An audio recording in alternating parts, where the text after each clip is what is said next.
fertility consultant at Hopeless IVF and Holistic Fertility Care at गोला road Patna. आज हम जानेंगे कि फीमेल में ओबेसिटी कैसे इफेक्ट डालता है, प्रेगनेंसी के पहले और ड्यूरिंग प्रेगनेंसी इसका क्या रोल है, क्या यह खतरनाक है या मोटा होने से कुछ फर्क नहीं पड़ता। तो हम जानते हैं बेसिकली जब ओबेसिटी बढ़ता है तो विमेन में एंड्रोजन नाम का हार्मोन, जो कि यूजुअली क्या है, this be in male only, और फीमेल में ये बहुत कम क्वांटिटी में रहता है, बहुत कम मात्रा में रहता है। लेकिन जब मोटापा बढ़ता है तो एंड्रोजन हार्मोन्स जो है वो फीमेल में ज़्यादा हो जाता है।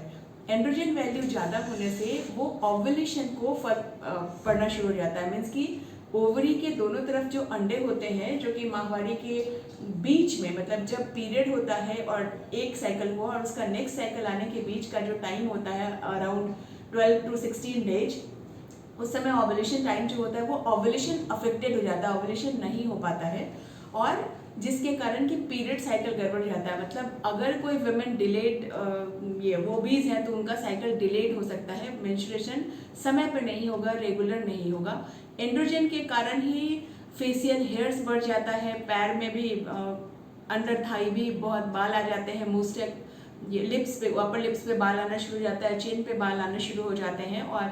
और इसके साथ ही साथ जो सेक्स हार्मोन बाइंडिंग ग्लोबुलिन्स एक प्रोटीन है जो लीवर से रिलीज होता है, उसका क्वांटिटी डिस्टर्ब हो जाता है।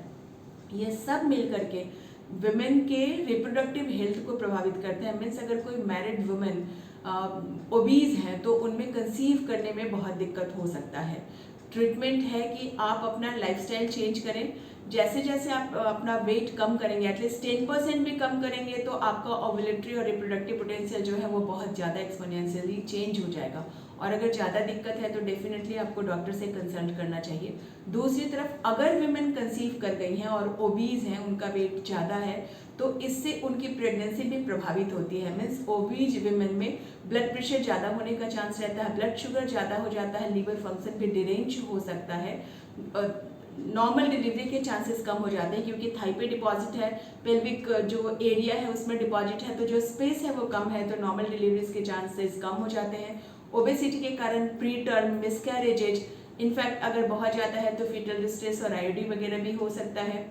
ओबेसिटी कंसेप्शन में ही नहीं, कंसेप्शन के बाद भी बेबी के ग्रोथ में और नॉर्मल आउटकम को भी प्रभावित करता है। अगर महिला ओबीज हैं तो उनके फर्स्ट ट्राइमेस्टर में भी इवेंट्स हो सकते हैं, लाइक यूटीआई के रिस्क बढ़ जाते हैं। हो सकता है कि वुमेन ओबीज है, बाद में उनको ब्लड शुगर हो, उनका ब्लड प्रेशर रेज करे, यूटीआई या रिपीटेड इन्फेक्शन के कारण, जैसे अगर ओबीज है तो क्लीनिंग प्रॉपर नहीं होगा, बेबी का मूवमेंट प्रॉपर फील नहीं कर पाएंगे ये सेकेंड ट्राइमेस्टर में, और इन अर्ली प्रेगनेंसी अगर प्रॉपर वाटर इनटेक नहीं है या फिर अगर ओबेसिटी है तो नॉर्मली बैठ करके अपने ऑर्गन्स को ठीक से क्लियर नहीं कर सकते, तो यूटीआई का भी रिस्क रहेगा।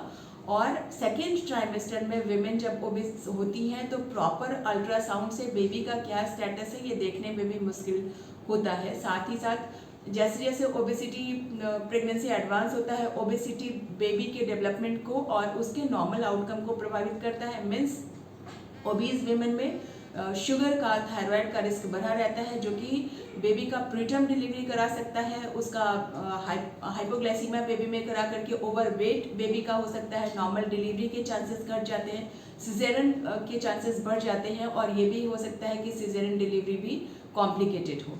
सो take care of your health and take the plate while you are taking your meal. It should be colorful and it should be rich in fibrous diet, and you have to take definitely ample of water to make yourself hydrated and to fit. Thank you. अगर आप रोग और रोगियों, doctors और अस्पताल से संबंधित ऐसी और जानकारी चाहते हैं या ऐसा वीडियो देखना चाहते हैं, तो हमारे channel doctors for all 24 hours को लाइक और सब्सक्राइब जरूर करें। सब्सक्राइब करने के लिए घंटी